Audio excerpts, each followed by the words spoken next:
Look at that. That is what we are making today. A fantastic Midwestern delight, a sausage and sauerkraut pizza. Do not turn off the phone. This is one of those hybridized styles of pizza that you are going to absolutely like. Think of it this way: bread, cheese, sauerkraut, but really good sauerkraut, and fantastic sausage. A stunning all-natural Polish sausage, but of course use whatever you like. Welcome to the Andrew Zimmern Cook Show Instagram Live edition. I am Andrew Zimmern, wearing my best version of Paul Bunyan shirt that I could rustle up. It's not just that I love the great state of Minnesota and Paul and the legends of him and Babe the Blue Ox chopping down trees all over our state, but this actually is one of my favorite shirts from Angry Minnow, and it's got these old vintage patches on it. This one is New York and the Statue of Liberty, and then I've got some very politically correct stuff on the back there because, of course, what are you gonna cook today? What meal goes best with what for some people is an overwhelmingly stressful and anxious time as we look at the events that are happening in our country, and we should be stressed and we should be anxious and times are tough, but you still gotta eat, right? You still gotta eat. So what's the best? We got a question before we started today. What is the best food to go with Armageddon? And they were asking that tongue in cheek, but it's also not that funny, right?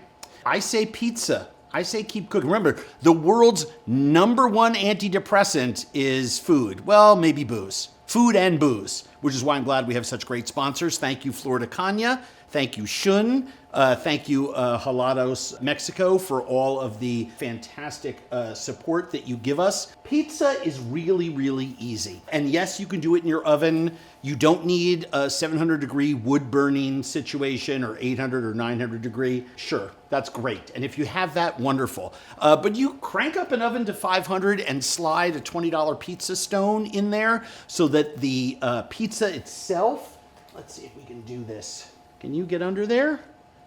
If I tilt that, it's hot. Yep. That's nice. Plus, we sort of food styled this, so I pulled it out right when we started. But you can see the cortone, that crown of blisters around it. There's one, there's one. That's the sign of a good pizza dough. It's hot enough that you get the sausage to curl. The reason these didn't was that there was just a little bit of cheese or thyme in there, so it kind of held it down, but you can see that we're hot enough there. Maybe there's a hot spot in our oven, right in this zone there. But yeah, pizza ain't that hard, right?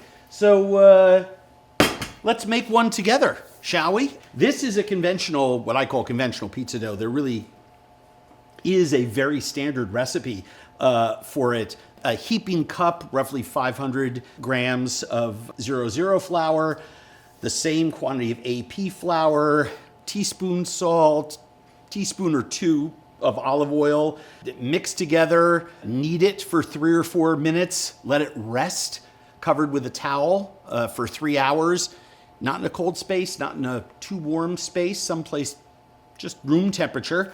Let it rise, punch it down, divide it into 2 balls. And some people like to let that, like a little more air in their dough. You can let it rise again, or you can put it in the refrigerator.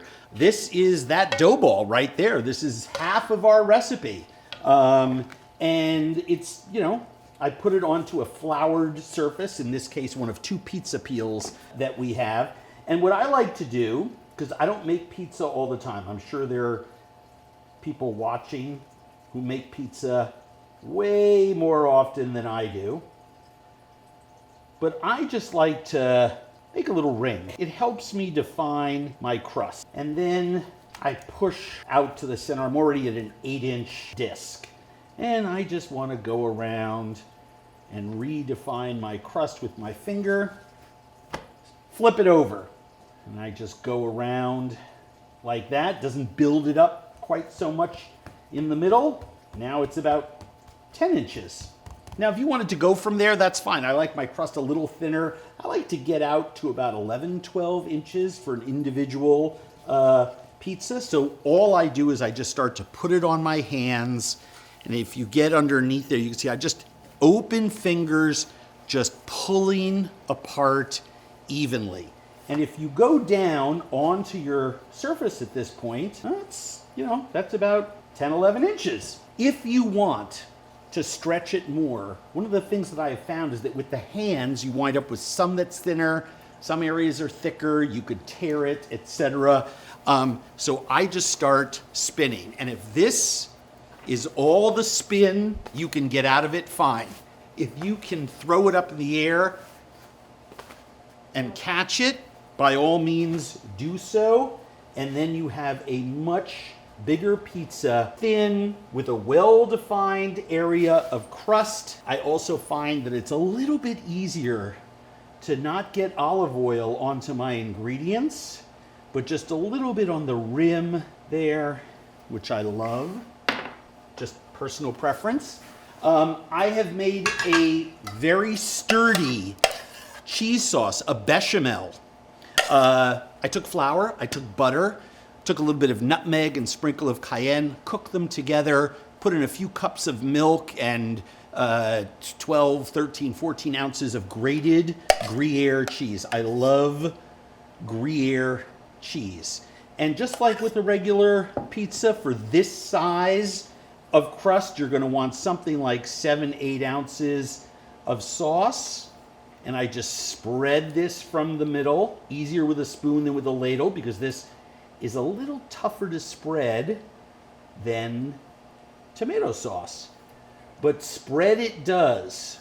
And yes, this is a white pizza, but you could do the same thing with the tomato sauce and sprinkle mozzarella on top of it.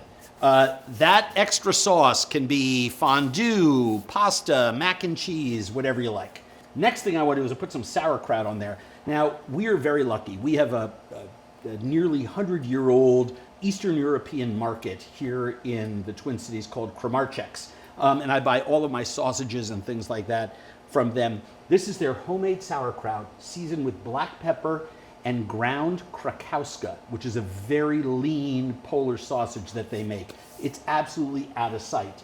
And so I just like to take, I don't know, about a cup of that and sprinkle that. It is not very tart. It's already been squeezed dry and cooked with that little bit of Kramarczuk and very black peppery, which I love. So you can see that we just put a thin layer there. It's not very acidic.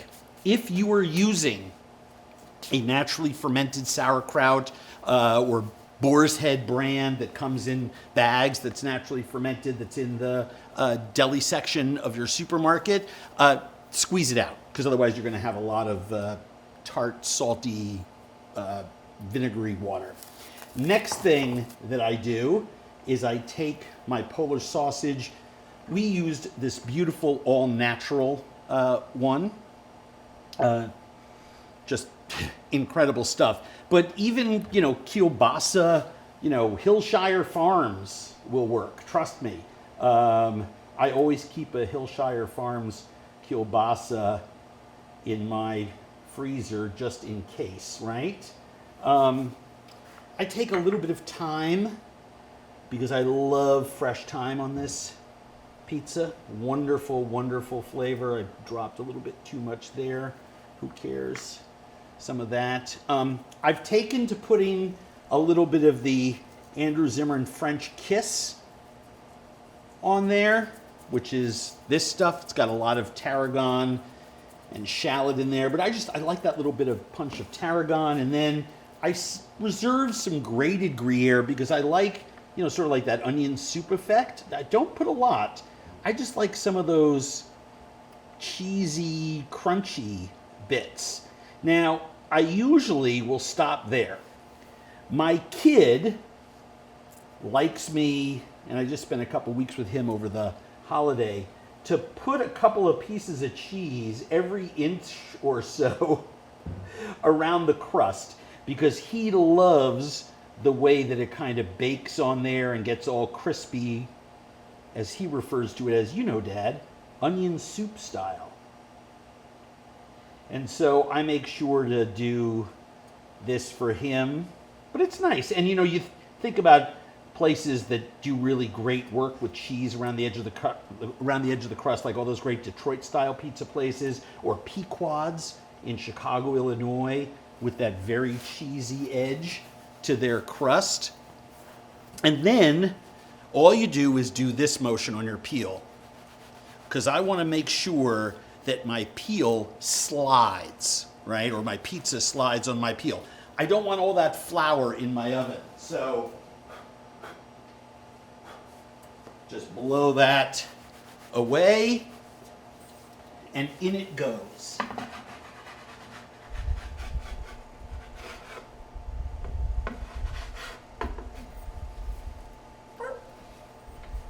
It was a little too big for my stone there. I didn't realize that we had a small one. I'll show you the shape when it comes out. It's going to be a perfect circle, except for like a little 3-inch area where it's flat, where I kind of tapped it back with the pizza peel. No big deal. It's just food. It's just food. It's not that big a deal. So the cheesy bechamel, the sauerkraut, thyme, grated Gruyere, and of course whatever sausage you like. Recipe is on the website at andrewzimmern.com. That one is going to take anywhere between 7 and 9 minutes, I'm guessing, something like that. So while that's cooking, your questions, your comments, have at it. I know it's been a tough couple days for everyone, but I made a conscious decision. By the way, I should mention this. Despite the horrific events of the past few days and all of the anxiety and uncertainty that we're experiencing, I think that's actually the time where, respectfully, would I have done this last night? No. But would I do this today? Yeah. I know there's a lot of undecided things. I know there's people with a lot of mixed emotions, but I think it's really, really important. Let's get together and cook. So questions, comments, criticisms, concerns, have at it. How hot is the oven? 500 degrees with a pizza stone on a rack in the dead middle of the oven.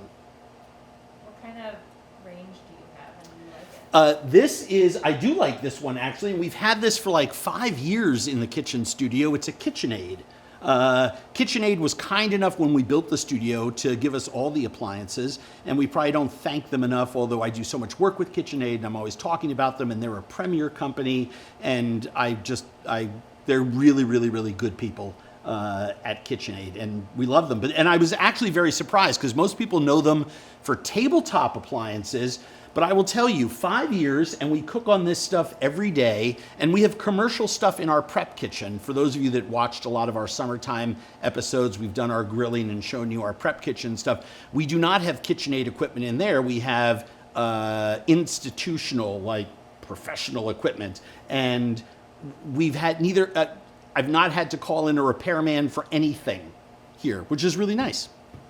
Awesome. We have a special guest that wants to join. Oh, yes. We decided this year, new year, new times, new features.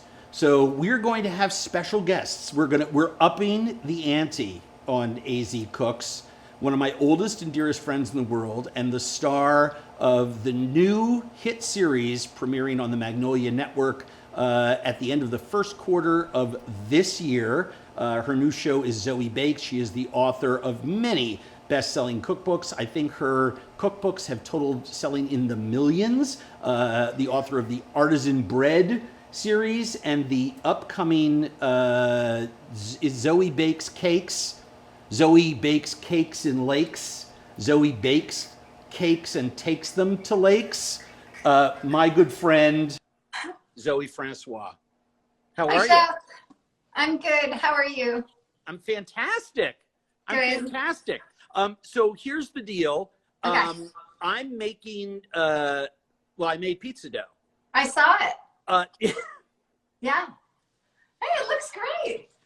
Thank you. Okay, Yeah. That's good because you know me, I'm a chef, but I'm also a TV guy, which means huge ego and no self-esteem at all. And you and I are friends. We're colleagues. I hope we still are. We worked together decades ago and work together now. And So we have one the of same only glasses, people- it looks like. Huh? Looks like we have the same glasses too. I try to be like you, and the same color hair. That's right. But That's right. you're one of the few people in the world, even back long ago, who could ever tell me what to do. So, I mean, you've devoted so much time to this. And part of the magic, I wanted to have you on because part of the magic of this, people are overwhelmed at the idea of making pizza dough. What do you say to that? No, well, I mean, okay, so first of all, pizza is like one of the most fun, exciting, best ways to like introduce people into a kitchen. Like if they're not cooks, they're not bakers, pizza is like the best way. It's how I taught my kids how to cook, because like what kid doesn't like pizza? Who doesn't love pizza? And I don't think it should be one of those things that's intimidating. I think, like you said, I think, what was the flour you said you used? I use half 00 and half all purpose. Is that okay? It's awesome. Okay. But I also think you can make a great pizza crust with all purpose, because I think everybody has that in their pantry. I have, I've made pizza dough with all-purpose flour, a little bit of olive oil to tenderize it in a 500-degree oven. That's going to make a great pizza. I think like I have a pizza oven that I'm mad hot in love with. And for that one, I use 00 flour, olive oil, and it makes just an extraordinary pizza dough. My kids actually like a dough that has some milk and sugar in it because they like those, commercial pizzas. I'm not going to name them. It's a different crumb. Yeah, it's different. And, it has this like sweetness to it. It has a tenderness to it. It doesn't get those beautiful bubbles that you were showing. There's another one that I love that's like more traditionally like a deep dish style, has cornmeal in it. And you can play with it. There isn't like one perfect dough. I just had to check my pizza. Oh yeah, Someone let's see it. This is how the world works. Someone in the feed was saying your pizza's burning. And We I all need believed people. them. That's awesome. So can you quickly define for people, 00 flour is finely ground, and it is favored by people who make pasta, certain types of cakes and doughs, because it does what? Well, it's a high protein flour, so it's got a lot of protein. The protein is what creates the structure and the strength. So if the protein is what makes gluten. And gluten is what gives you that really beautiful stretch to it. Like when you were flipping that pizza around, if you didn't have enough gluten in that, it would have just sort of fallen apart. That was some pretty high flying you got there, buddy. Well, I wanted to.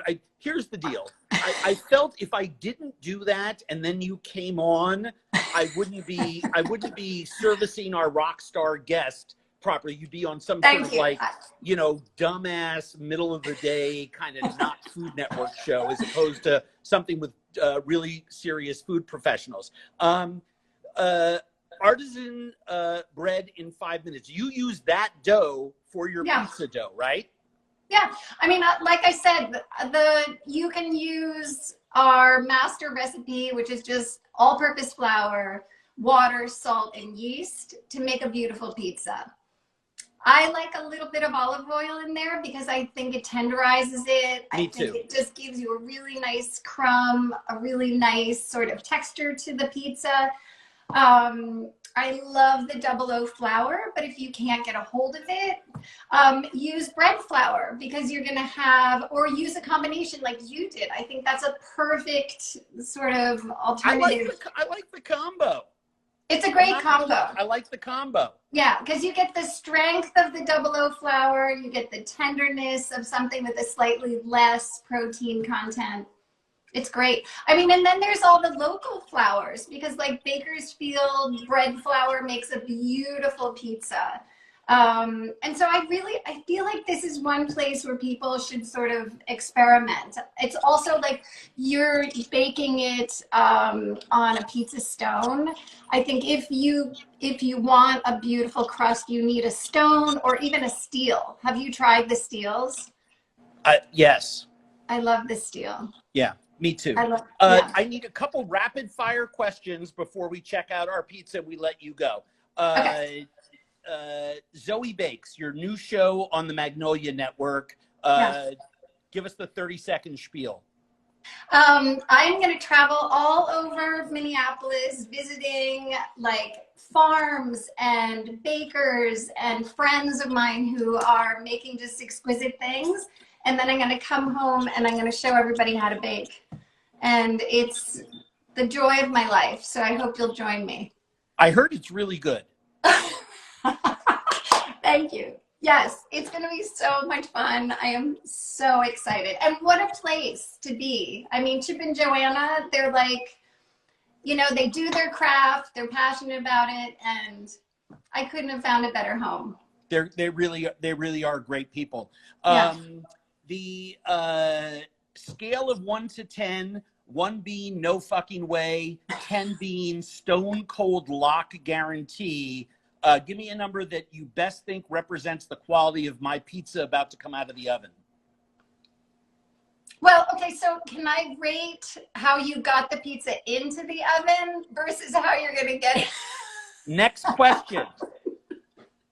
Are you flattered? Are you flattered that you were the very first guest of the new season? Yes, and I think that pizza is gonna be. I'm gonna fly right over there and have. No, we're already done. We already moved past that. I sensed where you were going with that, and in the feed, there's a whole bunch of people rating it like a 4. Thank you very much. That's no big deal. The homemade marshmallows that you made and dropped by for me were a 12. They were so fantastic. Love myself some marshmallows. Anyway, we love you to death. I'm love passing you. this back to Madeline. She's going to say bye-bye to you. People can go to zoebakes.com to find out all things Zoe. Tune into her new show on the Magnolia Network. And we're going to take my pizza out of the oven. So, Zoe, we're going to click you off this, but stick around, everybody, because we're not turning you off. Hold on. There you go. Pass that over.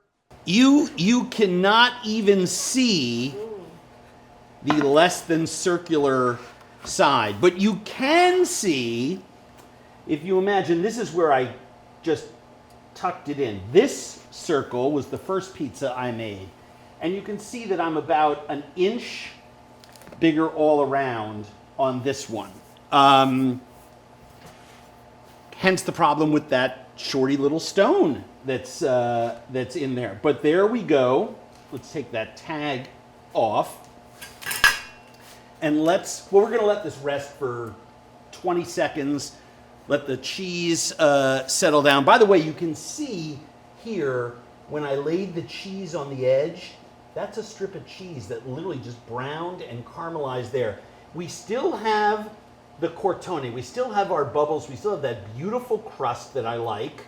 But we also have that like burnt cheesy flavor onto it that my kid is all about. So, when you're cutting pizza, a nice sharp pizza wheel, bang. It's the first cut at the edge that's really important. And when you go to this side, go across.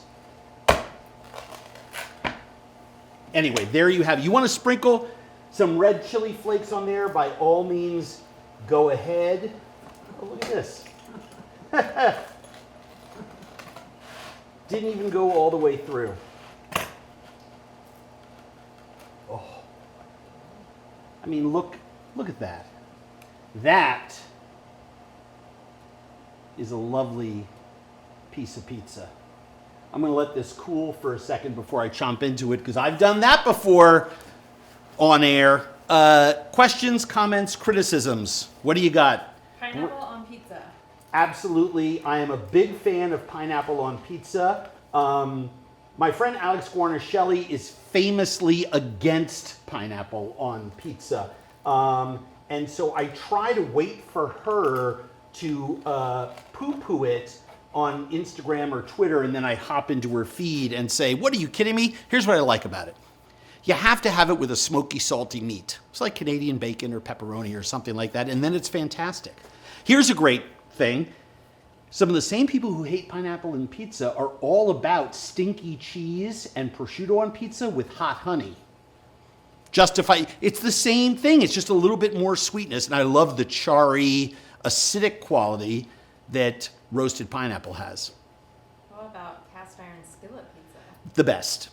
I mean, it really, look, I'm not a big fan. I'm a New York guy, right? So I like traditional Neapolitan pizza and VPN style pizza and all the rest of that. However, over the course of my life, the last 30 years, especially living in the Midwest, so many places do pizza in steel pans or cast iron pans. The steel pan, famously rectangular, the Detroit style pizza, the deep dish, carbon steel or cast iron that is used in many places throughout the Midwest, tavern style and Chicago style pizza.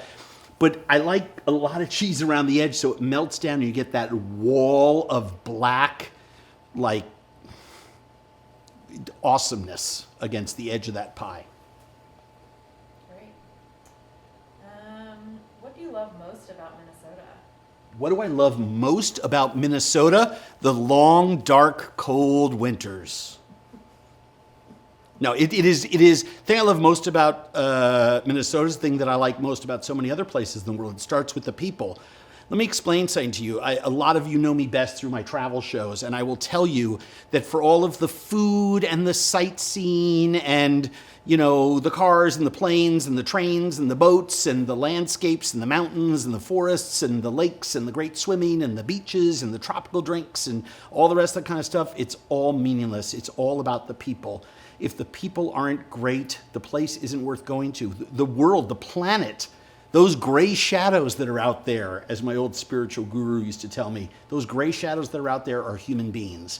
And human beings are incredible. You tap into their best nature, you're guaranteed to have a great time. Minnesotans, the people of this state, saved my life. So I am indebted to the people here in a way that is absolutely profound. What other hobbies do you have other than food?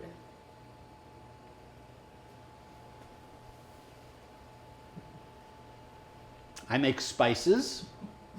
I play disc golf. I like long walks on the beach. I like thunderstorms. My turnoffs are serious people. I'm a Cancer.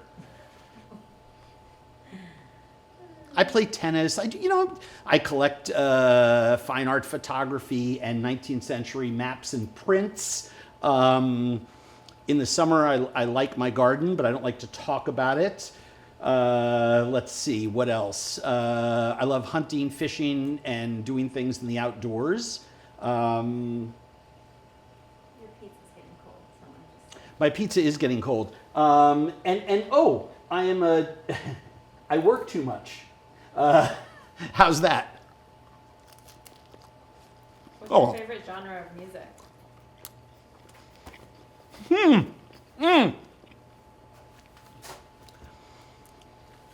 This is so insanely delicious. My God. You got to try this. One way or another, recipe is on my website. What was the last question was a great one. We'll answer that one. Favorite genre of music? Look, I'm 59 years old. I know I look 39. But bring me back to the music of my high school. And the music of my high school was the punk scene that was exploding in New York in the mid and late 70s. I got to see the Ramones before anyone gave a shit. At Max's Kansas City, at CBGB's. REM and the Talking Heads and Fish were cool college bands that were playing at schools that friends of mine went to. It was just a different time. I love going to the Garden on weekends, and it was Led Zeppelin one weekend and the Dead the other weekend with then there was Hot Tuna and The Who and, Emerson, Lake and Palmer. So I have a great affinity for both the giant arena rock and classic rock bands of that era, but also for all the small indie stuff. And bands like the Talking Heads and Roxy music got me into some really crazy, Robert Fripp stuff and some pretty cool genres of English music that got me into the Clash and a whole bunch of stuff. And then I started traveling and I got into world music. So I'm one of those people that loves listening to anything. I know that's a really shitty answer, but the best moment in my life musically, besides being this far away from Marcus Mumford and talking to him while he was playing guitar, some of those other sort of pinch me backstage moments that I've had, would probably be when I was senior in high school. The Clash came and played at Bonds, which was an old abandoned department store near Times Square. And they played like 8 nights. And they only had an EP here in America. Their first album, I think, dropped while they were on tour here. And my best friends and I, we all waited online. We rushed in. I got my arms on the stage and waited there for 3 hours. And the Clash came out and they opened up with Safe European Home into Tommy Gun. And I was on a lot of drugs at the time, but I thought I saw Jesus. And it is that moment that I remember maybe musically above all other things. Although 90 of the Dead shows that I went to, I forgot because I just forgot them. Anyway, thank you to Helados Mexico, Shun, and Florida Caña Rum for being such great sponsors. We have a fantastic year of AZ Cooks coming up for you. Lots of fun bells and whistles that we're throwing into the production as time moves forward. We are going to have a special guest joining us every single Thursday afternoon, so please stick around for that.